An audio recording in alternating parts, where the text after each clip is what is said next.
Bom dia, boa tarde, boa noite para você que está estudando Direito do Consumidor. Na aula de hoje nós falaremos um pouco sobre os direitos básicos dos consumidores. Então é só relaxar, escutar e pegar a caneta para anotar. Vamos começar falando onde se encontram os direitos básicos do consumidor. A sua previsão é no artigo 6º do Código de Defesa do Consumidor, onde nós temos são direitos básicos do consumidor: proteção da vida, saúde, segurança, educação e divulgação sobre o consumo adequado dos produtos e serviços, informação adequada e clara, proteção contra a publicidade enganosa e abusiva, modificação das cláusulas, revisão, efetiva proteção e reparação de danos, tanto patrimoniais como morais, individuais, coletivos e difusos, acesso aos órgãos judiciários, facilitação da defesa de seus direitos, adequada e eficaz prestação dos serviços públicos em geral, garantia de práticas de crédito responsável, a preservação do mínimo existencial, a informação acerca dos preços dos produtos por unidade de medida, tal como por quilo, por litro, por metro ou por outra unidade.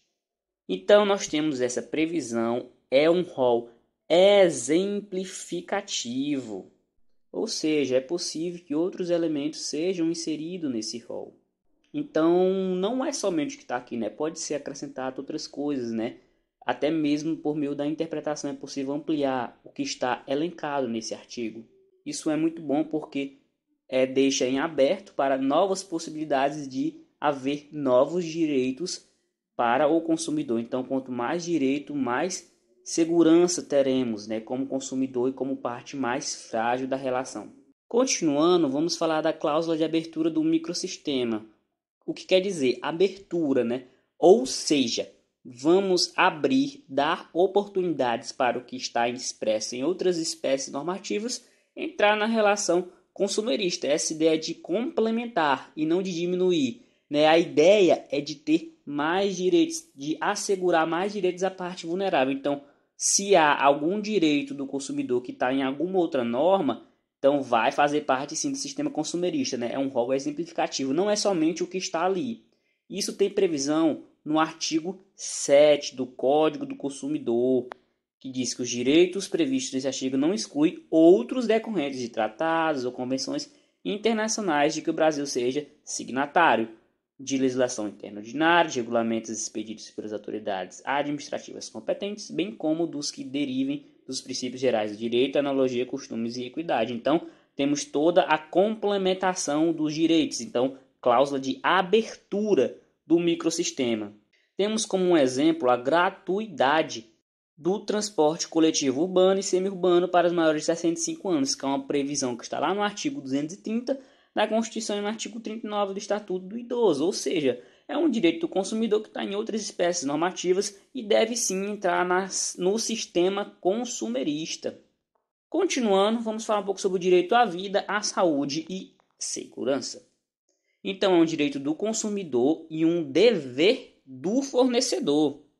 Não pode haver produtos perigosos ou que possam causar danos destinados aos consumidores.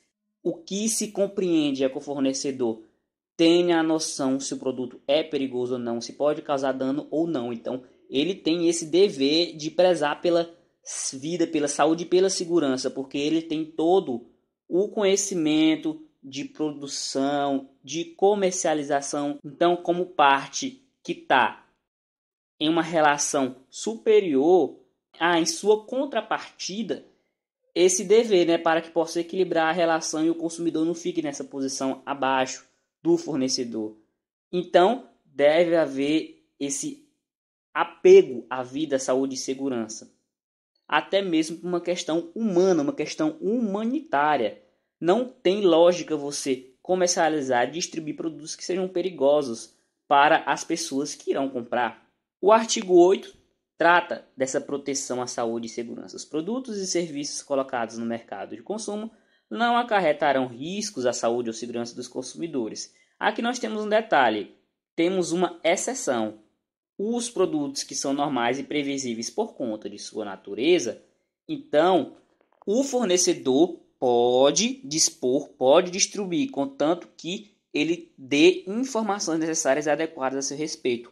Então é importante ressaltar, né, que não é uma regra absoluta, tem sua exceção, que é no caso do produto que tem, por conta de sua natureza e fruição, o risco, mas que pode sim ser comercializado. Continuando, vamos falar do direito à educação formal e informal.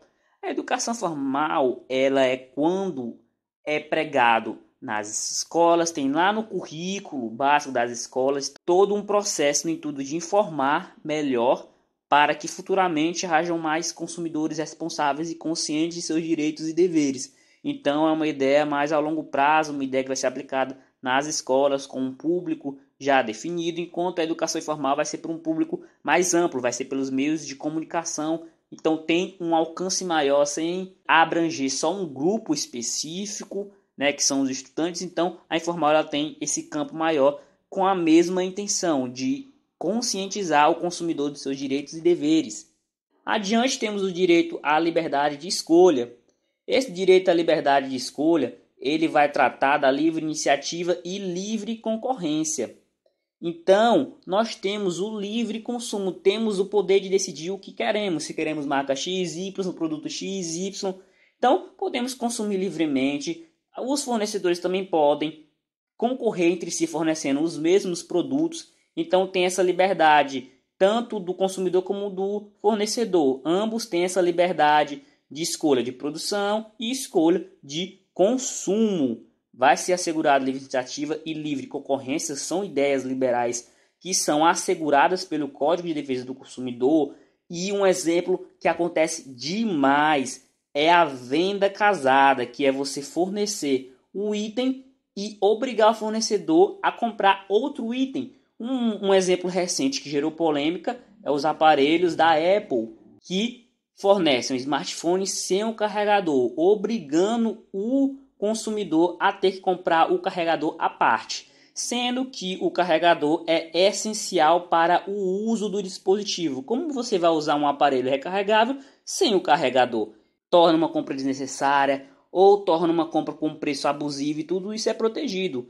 Temos aqui o recurso especial que eu trouxe, que diz o seguinte: a venda casada ocorre em virtude do condicionamento a uma única escolha. Então aqui nós temos a restrição de liberdade de escolha.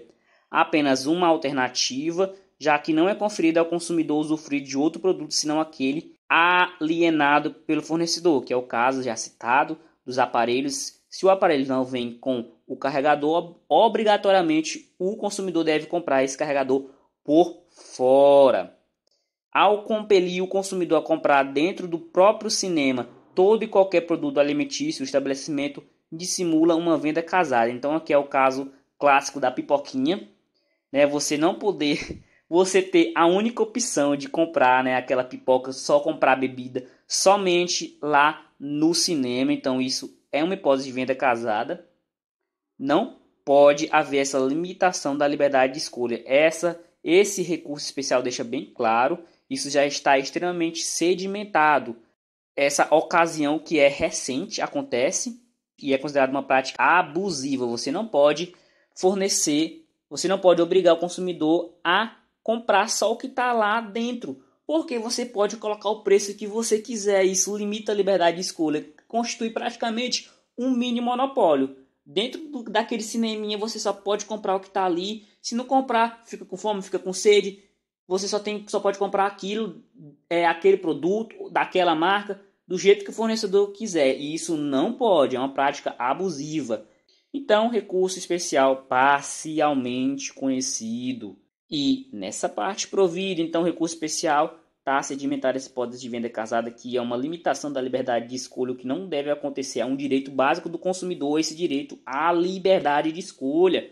Continuando, direito à igualdade nas contratações. O que acontece num país tão amplo como o nosso, com tanta diversidade, infelizmente comportamentos discriminatórios acontecem, né? Situações são recorrentes na sociedade. Então esse comportamento discriminatório, ele é vedado na relação consumerista, não pode agir de modo discriminatório. Então isso assegura a igualdade nas contratações. Estamos caminhando para uma sociedade mais humanitária, pelo menos temos que acreditar assim. O direito à informação. está presente e deve ser seguido. Então as informações devem ser claras e adequadas. E qualquer violação viabiliza a condenação por danos morais. Então, na hipótese do fornecedor, já falamos do fornecedor, por aquele produto que cause algum dano, né, mas por motivos naturais, de características do produto, por em distribuição, sem haver informação, está passivo de sofrer uma condenação por danos morais. Então, um exemplo tratado aqui na súmula que eu trouxe, súmula 595 do STJ, trata das instituições de ensino superior, que elas têm uma responsabilidade objetiva. Responsabilidade objetiva, vamos lembrar, que independe de culpa ou dolo, pelos danos suportados pelo aluno consumidor pela realização de cursos não reconhecidos pelo Ministério da Educação, sobre o qual não lhe tenha dado prévia e adequada informação. O que acontece? O aluno, não tem o aviso necessário, suficiente, de que aquele curso não é reconhecido pelo Ministério, acaba que ele realiza totalmente ou parcialmente e não tem o direito porque não é um curso reconhecido pelo Ministério da Educação. Só que isso não foi informado. Então, se não foi dado uma prévia anterior e adequada informação, então há uma responsabilidade objetiva da instituição de ensino. Então, temos uma súmula que defende com unhas e dentes o direito à informação e assegura ao consumidor uma possibilidade de responsabilizar o fornecedor, a instituição, quando não há a informação de maneira adequada.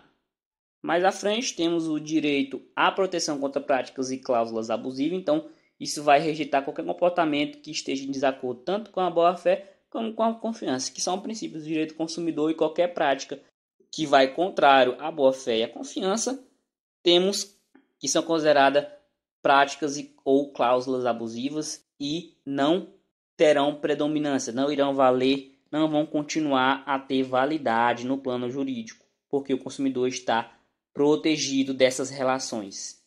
Agora vamos falar sobre o direito à modificação e revisão de cláusulas contratuais. Lembrando que modificação e revisão são institutos que são diferentes entre si, Vamos ver mais adiante a diferenciação entre eles. Então, quando há um desequilíbrio na relação, ele pode ser ocasionado por alguma cláusula contratual que é desigual, uma cláusula que ela é nula, que ela não está corretamente sendo aplicada, não está correspondendo ao que está na lei. Então, esse direito ele vai assegurar esse equilíbrio nessa relação contratual, vai garantir que a parte vulnerável não seja vítima.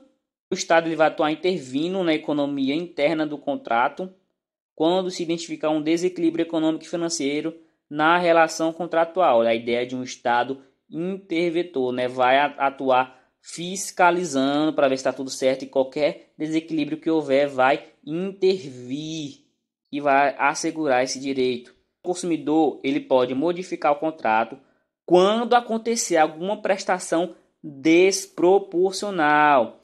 Então, quando tem apenas uma cláusula desproporcional, já é uma situação que autoriza a modificação do contrato. Porque qualquer cláusula que seja desproporcional já vai desbalancear esse equilíbrio. Então, tem que haver a modificação para que alcance esse equilíbrio entre as partes. Sempre o consumidor deve estar em pé de igualdade com o fornecedor. O artigo 51 do Código de Defesa do Consumidor estabelece que a cláusula contratual que deixar o consumidor em desvantagem exagerada será nula de pleno direito. Então, aqui temos uma hipótese de nulidade de uma cláusula, porque deixa o consumidor em desvantagem exagerada, Detalhe aqui para o adjetivo, não é qualquer desvantagem, não, é uma desvantagem exagerada, meu amigo. Continuando, agora não falando mais de modificação, temos a ideia de revisão do contrato. Essa revisão ela vai acontecer quando há uma situação superveniente que torna a relação desequilibrada. Então, isso vai trazer algum prejuízo para o consumidor. Então, vai haver essa revisão contratual, essa revisão do contrato. Não precisa haver a imprevisibilidade, que é algo que vem lá do Código Civil. Aqui no Código de Defesa do Consumidor, vigora a teoria da base objetiva do negócio jurídico, ou seja, basta um fato superveniente para caracterizar a revisão, para dar início à revisão contratual. Temos aqui, o artigo 51, tratando das cláusulas abusivas. Então, se você não acreditou em mim, tá bem aqui, meu amigo. São nulas de pleno direito, entre outras cláusulas contratuais relativas ao fornecimento de produtos e serviços que estabeleçam obrigações consideradas iníquas, abusivas, que colocam o consumidor em desvantagem. Ah, mas essa coisa ruim. Desvantagem exagerada. Que isso não aconteça com você não, meu amigo. Ou seja, incompatíveis com a boa-fé ou a equidade. Então, a ideia de modificação das cláusulas contratuais, nós temos uma hipótese de lesão. Vai prejudicar a parte mais vulnerável, né? Que no caso é o consumidor. Então tá lá a sua previsão no artigo 6. Irei ler novamente, porque, meu amigo, não temos... Quem dera tivéssemos essa memória. Provavelmente você nem se lembra mais lá do início. Então, eu espero que você lembre. Mas se você não lembrar, vamos relembrar a modificação das cláusulas contratuais que estabelecem prestações desproporcionais ou a sua revisão em razão de terem fatos supervenientes que as tornem excessivamente onerosas. Então, existência de cláusula que estabeleça prestações desproporcionais em prejuízo do consumidor. Então, isso que caracteriza a lesão. E qual é a consequência? Num primeiro momento, meu amigo, o contrato vai permanecer assim. Porém, o consumidor, como uma parte prejudicada dessa relação, ele vai solicitar. Ou vai haver a modificação, ou vai haver uma revisão, decretação de uma nulidade. Vai haver alguma hipótese que vai autorizar o consumidor a agir, né, de maneira a equilibrar essa relação. Então, essa é uma análise objetiva, né? Lembrando, é uma análise objetiva. Aqui no Código de Defesa do Consumidor é uma análise objetiva. Então, qualquer cláusula que lese o consumidor, né, pode tranquilamente o consumidor solicitar modificação, declarar uma nulidade, revisar alguma coisa, né, tudo para equilibrar a relação contratual. É direito básico, meu amigo. Olha esse acórdão, que coisa linda! É direito básico do consumidor modificar cláusulas contratuais que estabeleçam prestações desproporcionais. Então, o que a gente deve entender aqui? Modificação. Quando há modificação, é quando há uma prestação desproporcional. Agora, a revisão sempre lembra do fato superveniente. Então, tem um fato superveniente que torna a prestação excessivamente onerosa. Então, tem a diferença de quando vai ser aplicada a modificação e quando vai ser aplicada a revisão. Modificação, prestação desproporcional. Revisão, prestação excessiva e onerosa, ocasionada por um fato superveniente. Continuando. Direito à efetiva prevenção e reparação de danos morais, patrimoniais e dados coletivos difusos. Ô, coisa linda. Vamos nos proteger, meu amigo. Em regra, vigora o princípio da reparação integral. O nome já diz tudo, meu amigo. Reparação integral. Repara tudo, tá? Incluso tudo. Meu amigo fornecedor não tem, nesse caso, nenhuma hipótese que vai atenuar sua responsabilidade. Não vai haver essa diminuição. Em regra, o que acontece é a reparação integral, uma responsabilidade objetiva. Então, em regra, é isso.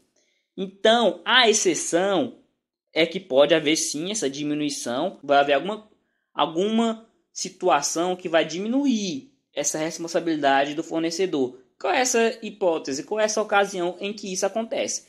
É quando o consumidor é uma pessoa jurídica e o fato ser caracterizado como vício do produto. A gente tem essa previsão lá no artigo 51, lá no finalzinho. A regra: são nulas de plenos direitos, entre outras, as cláusulas contratuais relativas ao fornecimento de produtos e serviços que impossibilitem, exonerem ou atenuem a responsabilidade. Então, meu amigo, não pode. Impossibilitar, exonerar ou atenuar a responsabilidade do fornecedor? Não pode, ó. A regra é que não pode. Tá bem aqui, ó. Por vícios de qualquer natureza dos produtos e serviços ou impliquem renúncia ou disposição de direitos. Então, o que acontece? Logo em seguida tem a exceção. Nas relações de consumo entre fornecedor e consumidor, pessoa jurídica, então olha o detalhe, meu amigo, pessoa física não, pessoa jurídica.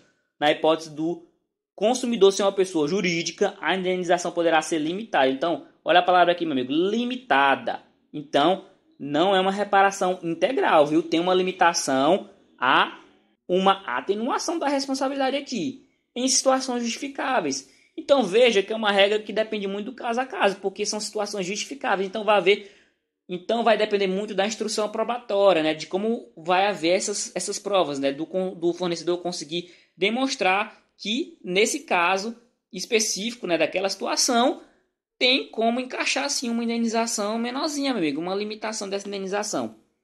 Então, regra, reparação integral, Porém, pode haver uma limitação se o consumidor for pessoa jurídica e o fato ser caracterizado como vício do produto tendo situações justificáveis. Não é uma coisa muito fácil, não. Vamos lá, continuando aqui falando desse direito na reparação. Temos o sistema da indenização tarifada. Então, veja aqui. Começou com a reparação integral. A reparação integral tem sua exceção, já falada. Agora nós temos a indenização tarifada. Tá vendo que saiu de uma hipótese geral, aí vai tendo essas exceções, e agora é uma hipótese, né? Que a indenização também tem uma atenuação, né? Não tem essa ideia de reparação integral, não. Quando que isso acontece? Então, vai acontecer em relação aos danos materiais, tá vendo? Danos materiais. É aplicado no transporte aéreo internacional. Então, temos aqui as duas. Então, nós temos a ocasião que acontece. Primeiramente, tem que ser um assunto que é tratado, que é aplicado o transporte aéreo internacional de passageiro. E é uma hipótese de dano material. Então, o dano moral aqui não vai entrar, viu? Temos aqui recursos lindos do STJ e STF que vão aprofundar melhor como que acontece essa indenização tarifada, qual hipótese. Vamos lá, começando. É possível a limitação por legislação internacional especial. Então, olha aqui a palavra. Nós estamos todo o tempo aplicando o Código de Defesa do Consumidor.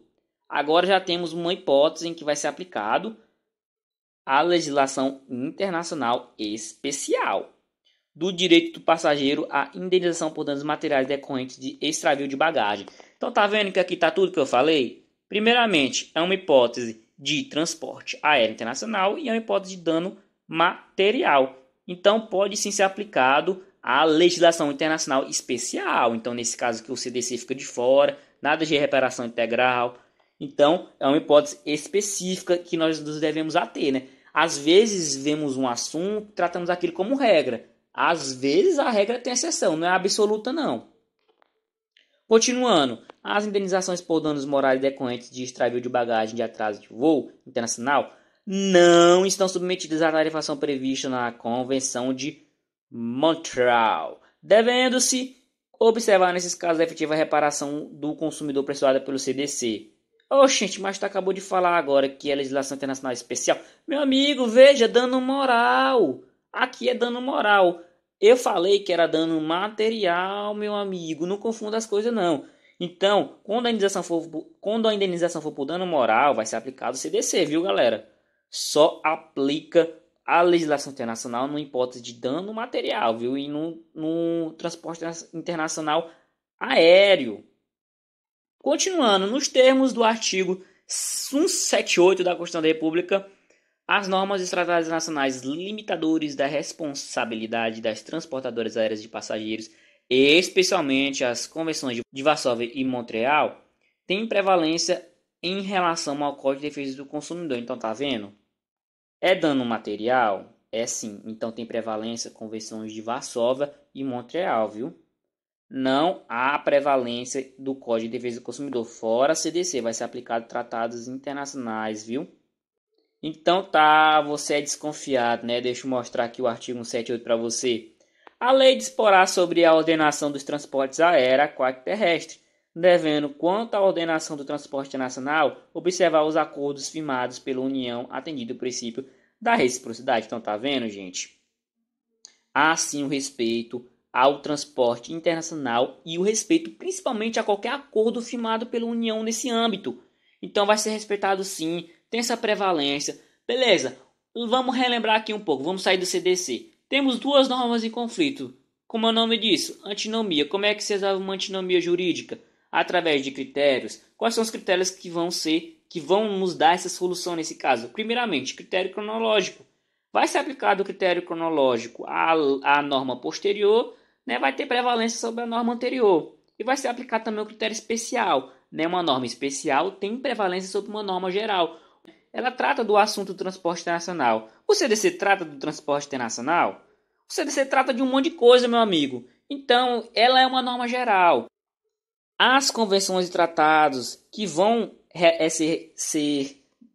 servir de base nessa relação, né, são especiais, vão tratar daquele assunto específico, então tem essa prevalência, né, é um conflito de normas, então Eu espero que você tenha entendido, meu amigo. Tá vendo? Critério cronológico e critério de especialidade. Então, em resumo, o CDC ele garante ao consumidor o princípio da reparação integral de dano, porém, em sua seção. As convenções de Varsóvia e Montreal determinam a indenização tarifada em caso de transporte internacional. Então, reparação integral CDC, convenções é uma indenização tarifada. Então, é diferente, vai ser aplicada porque é mais específico.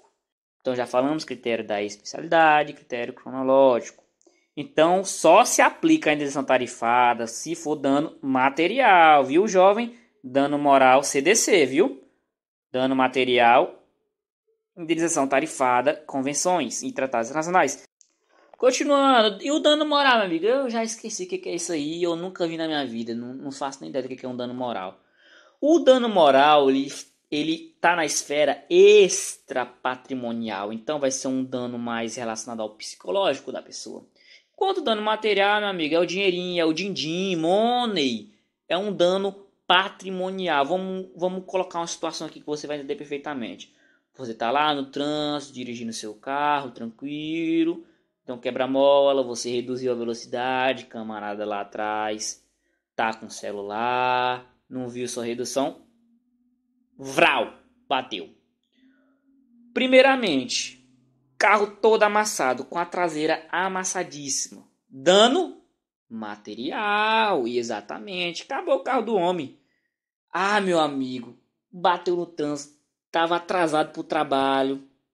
A pessoa certa estava atrasado para o trabalho. É estresse. Dano moral, tá afetando o psicológico da pessoa, né? Tá fugindo da esfera do patrimônio do dinheiro. Aqui não é o dinheiro não, meu amigo. Não tá dando dinheiro, tá enlouquecendo a pessoa. Né? Então, tem um dano moral e dano material. Espero que você tenha entendido. A sua previsão está no artigo 5º, Constituição Federal. Na Constituição, meu amigo, está dizendo o seguinte: assegurar direito de resposta, proporcional agravo, além de indenização por dano material. Beleza? Dano material, moral ou a imagem. Então, tranquilo, está previsto constitucionalmente. São invioláveis a intimidade, a vida privada, a honra, a imagem das pessoas, assegurado o direito à indenização pelo dano material ou moral decorrente de sua violação. Então, está assim assegurado constitucionalmente o dano moral. O dano moral ele tem uma função tanto compensatória como punitiva. O que é isso? O dano, a função compensatória, ela vai tentar compensar, meu amigo, é compensar. Às vezes a gente vai para a palavra, pensa e é isso mesmo, meu amigo, é compensar. Então vai tentar compensar os danos causados, os prejuízos causados à pessoa. Enquanto a punitiva vai doer no bolso para que aquilo não aconteça de novo, né? Então, na hipótese lá, a compensatória, né, um possível dano moral vai tentar compensar aquele abalo psicológico da pessoa, enquanto a função punitiva, né, vai tentar fazer com que a pessoa, próxima vez, pense 2 vezes antes de olhar no celular no trânsito, né? Então, tem essa função tanto compensatória como punitiva do dano moral, né? A pessoa pode pedir o dano moral, né, e caso for aceito, vai ter essa função de compensar a pessoa e de punir, né, para que aquele ato não seja aplicado novamente, não aconteça novamente. Existem hipóteses de dano moral presumido. Por que presumido? Porque ele vai independer de prova. Ele é independente, meu amigo, não precisa provar não. Ele já é presumido, é um dano presumido. Aconteceu, já pode ser alegado.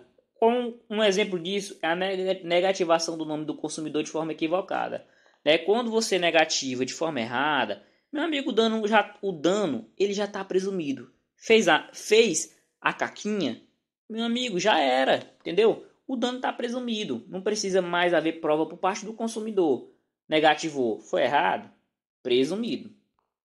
Continuando, vamos agora falar de umas súmulas. Gente, essas súmulas aqui, elas caem direto. Vamos lá. Começando, súmula 370, né? Todas elas são do STJ, viu, galera? Caracteriza o dano moral a prestação antecipada de cheque pré-datado. O que a gente entende aqui é que essa antecipação ela fere a boa-fé, né? Então vai caracterizar o dano moral. E é presumido, viu, gente? Presumido. Súmula 385. Da anotação irregular em cadastro de proteção ao crédito não cabe indenização por dano moral, quando pré-existente legítima inscrição ressalvar o direito ao cancelamento. Então aqui nessa súmula, se haver uma legítima inscrição pré-existente, você não pode alegar dano moral, viu? Mas pode tranquilamente cancelar. Então o direito ao cancelamento está assegurado. Porém, você não pode pedir dano moral por isso não. Por quê? Porque tem uma legítima inscrição pré-existente. Súmula 387. É lista a acumulação da indenização de dano estético e moral. E aí, você sabia disso? Pode acumular sim. Se você tinha alguma dúvida se pode acumular, pode sim. Dano estético e dano moral. Pode acumular. Súmula 388. A simples devolução indevida de cheque caracteriza dano moral. Gente, o dano moral, tanto na 370 como na súmula 388, ele é presumido, viu? Então, simples devolução indevida de cheque caracteriza dano moral. Não precisa de produção de provas, viu? Dano moral coletivo, existe ou não existe? O que vocês acham? A doutrina majoritária STJ reconhecem essa possibilidade. Então, não importa o que você acha, você não vai parar dentro da doutrina do STJ. Então, assim, a hipótese do dano moral coletivo. Deve haver uma razoável significância do fato transgressor e repulsa social. A significância do fato transgressor quer dizer que não é qualquer fato, não. Tem que ser um fato grave. E essa repulsa social, ela vai depender muito da análise de cada caso. Então, é algo que não está na lei tudo certinho, tudo determinado, não, viu? Então, deve ser analisado, né, se o fato é grave e se o fato tem essa repulsa social. Um exemplo é a comercialização de produtos com vício de qualidade. Você concorda comigo, né, que a repulsa social nesse caso é grande, né? Um fornecedor comercializar um produto que tem um vício de qualidade, eu não gostaria de jeito nenhum. Eu acho isso grave e eu tenho total repulsa por isso. Você também não acha? Então, amigo, vai ser analisado cada caso, né? Essa comercialização, com certeza, vai ser um fato grave e também tem essa repulsa social. Então, esses dois fatores vão estar previstos sim e o dano moral vai ser coletivo, vai ser permitivo. O dano moral coletivo é muito importante, né? Porque você vai dar uma proteção não só a um indivíduo específico, a um grupo específico, é um dano coletivo mesmo, né? Então vai abranger uma coletividade de pessoas. Então tem uma proteção melhor e vai ser tudo mais célere, né? Do que cada um buscar o seu, não é? É mais rápido. Então o dano moral coletivo está previsto, pode acontecer e é um avanço muito importante, né? Agora no lado direito, acesso à justiça. Quem é que não gosta, meu amigo, disso? É bom, né? Ainda mais a gente que está estudando direito tem que gostar, né? Temos que deve haver um acesso a um ordenamento jurídico justo. Como é que isso acontece? Acontece por meio da ciência jurídica, administrativa e técnica aos necessitados. Nem todo mundo nasce sabendo de tudo. E saber de direito é algo mais complicado ainda, né? Temos muitas pessoas que têm total desconhecimento ou que não conseguem interpretar direito as normas. Há muitas leis, muitas hipóteses, muitas jurisprudências, muita doutrina.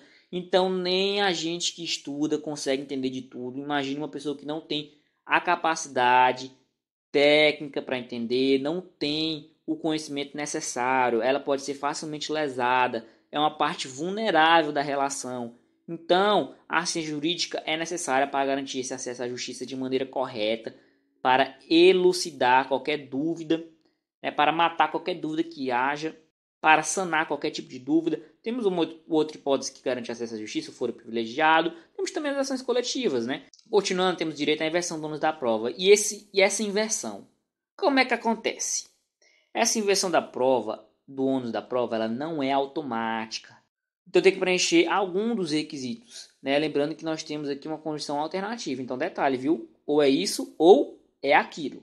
Então deve preencher ou a verossimilhança das alegações ou a hipossuficiência do consumidor. Então alguma dessas duas hipóteses deve acontecer para que você possa alegar a inversão do ônus da prova. Um direito bem legal, bem bacana, que ajuda bastante o consumidor, né, nessas hipóteses, tanto de verossimilhança das alegações como hipossuficiência do consumidor. Agora, o direito da prestação adequada e eficaz de serviço público. A gente, nós, consumidores, esperamos o pior possível dos serviços públicos. Estamos acostumados com serviços de péssima qualidade. Só que a lei diz uma coisa, né? Na prática é outra. Infelizmente, né? Para a lei, né, é um direito do consumidor que tem um certo padrão. Um padrão alto, adequado e eficaz de qualquer serviço público prestado ao consumidor, que deve sim satisfazer as necessidades, né? O que não acontece, mas é um direito e algum dia tomara que seja concretizado e exercido plenamente. Direito de crédito responsável. O direito de crédito responsável, né, é algo que temos a ter, que é muito da consciência dos agentes envolvidos. Primeiramente, temos o poder público, né, o primeiro agente, né, o que tem maior campo, né, de atuação, né, pode atuar com mais liberdade, não é um agente maior, é o poder público, né? Então deve conseguir resolver as coisas de maneira mais rápida, né? Mais rápida, mais certinha. Então, o poder público deve fiscalizar. Então, a atividade é fiscalizar para que não haja práticas que contrariam o crédito responsável. Então, qualquer prática deve ser fiscalizada, deve haver a punição, tudo certinho, viu? O poder público deve fiscalizar. O credor ele não deve fornecer crédito responsável, que é o que às vezes acontece, meu amigo. Às vezes, e se não toda hora.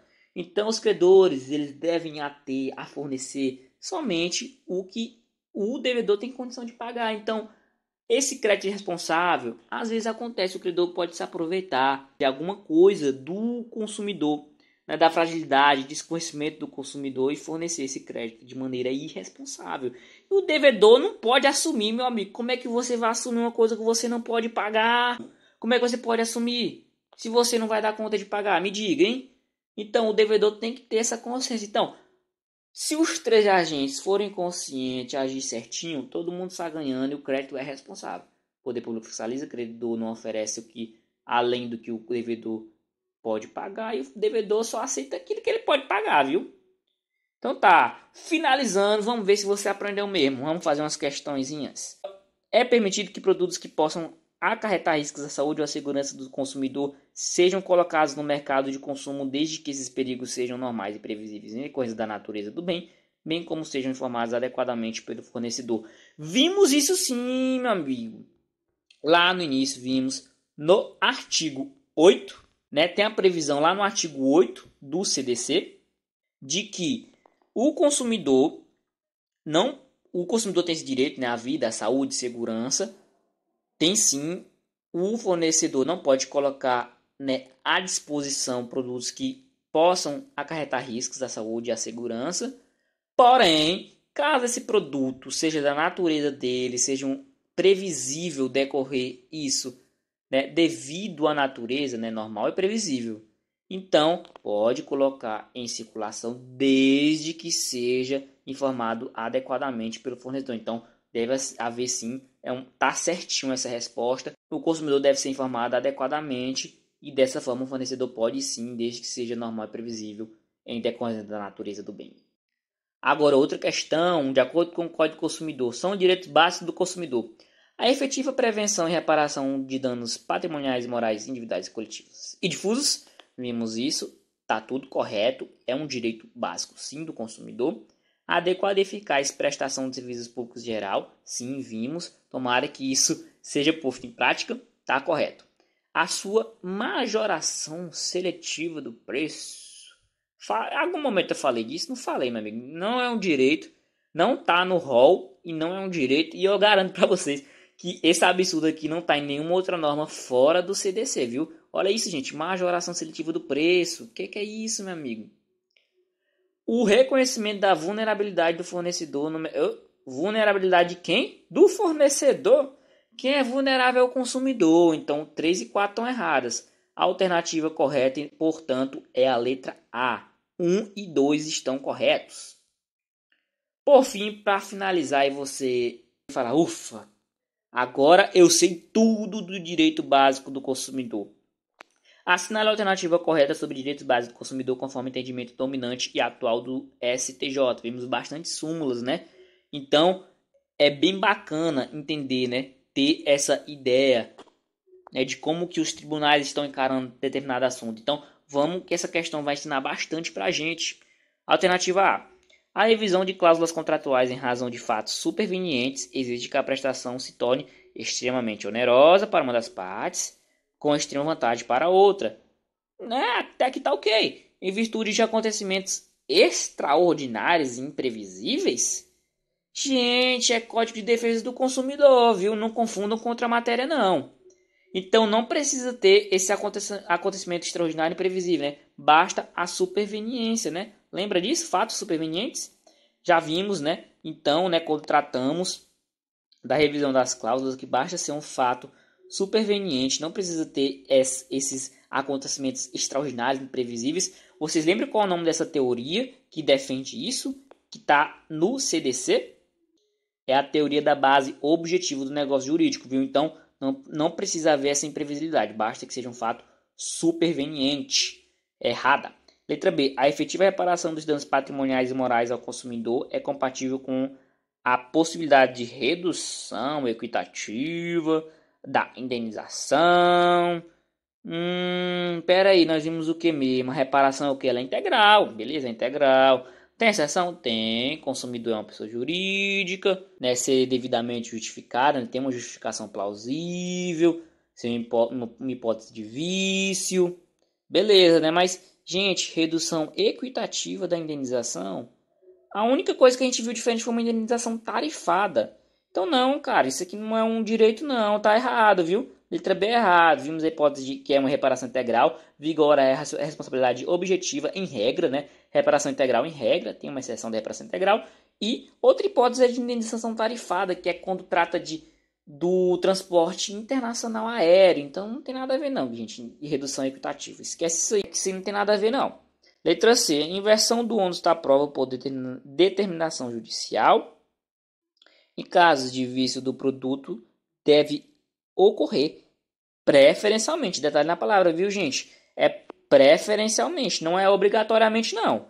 Preferencialmente na fase de saneamento do processo. Beleza, tá ok, né? Preferencialmente, certinho. Ou, pelo menos, assegurando-se a parte a quem não incumbia inicialmente o encargo, a reabertura de oportunidade para apresentação de provas. Entendi, foi nada. Vamos lá. Se você não conseguir entender, vamos lá. Aqui diz o seguinte: a inversão do ônus da prova, ela deve ocorrer preferencialmente na fase de saneamento do processo. Por que que isso acontece? Porque a inversão do ônus da prova, ela é em regra de instrução, viu? É uma regra de instrução e não de regra de julgamento. Então, a decisão judicial deve ocorrer antes da etapa instrutória, né? Deve não, né? Preferencialmente ocorre antes da etapa instrutória. Então, se for proferir em um momento posterior, tem que se garantir que a parte a quem foi imposto o ônus, a quem foi imposto o ônus a oportunidade de apresentar suas provas. Porque, gente, inicialmente não era para a pessoa providenciar as provas, né? Só que agora é responsabilidade dela, então houve essa inversão. O que acontece? O ideal é que seja, né, na fase de saneamento do processo, né, que seja na instrução e não no julgamento. E isso vai, e caso aconteça posteriormente, deve ser assegurado à parte uma reabertura para haver a apresentação de provas. Por quê, gente? Porque inicialmente não era dela. Houve uma mudança radical, uma mudança muito grande.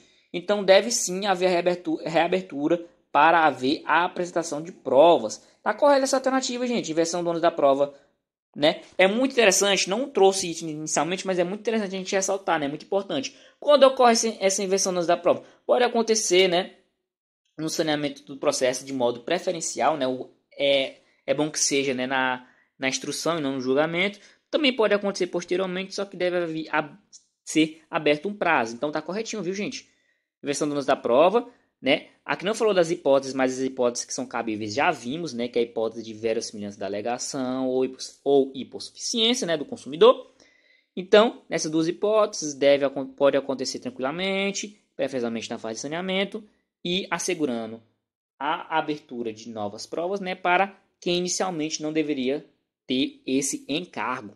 Certinho, viu? Vamos ver a letra D só para tentar entender se está certo ou errado. É só para ter mais algum conhecimento sobre algum assunto, né? Interessante de ver todas as alternativas. Letra D. Não se considera abusiva por falha do dever geral de informação ao consumidor. Cláusula de contrato de seguro limitativa da cobertura apenas a furto qualificado, que deixa de esclarecer o significado e o alcance do termo técnico jurídico. Não, gente, que é isso, deixar de esclarecer. Por quê, gente? Dever de informação, viu? Tá errado. Então, letra C. Eu finalizo por aqui a aula. Espero que você tenha aprendido tudinho de direito básico do consumidor. Caso tenha alguma dúvida, pode deixar aí nos comentários. Então, guardem esse conhecimento, né? Estudem bastante. É um assunto muito recorrente, né? É uma das bases para o decorrer, né, do estudo do direito do consumidor. Então, que tenham entendido perfeitamente. Espero vocês na próxima. Obrigado e bons estudos!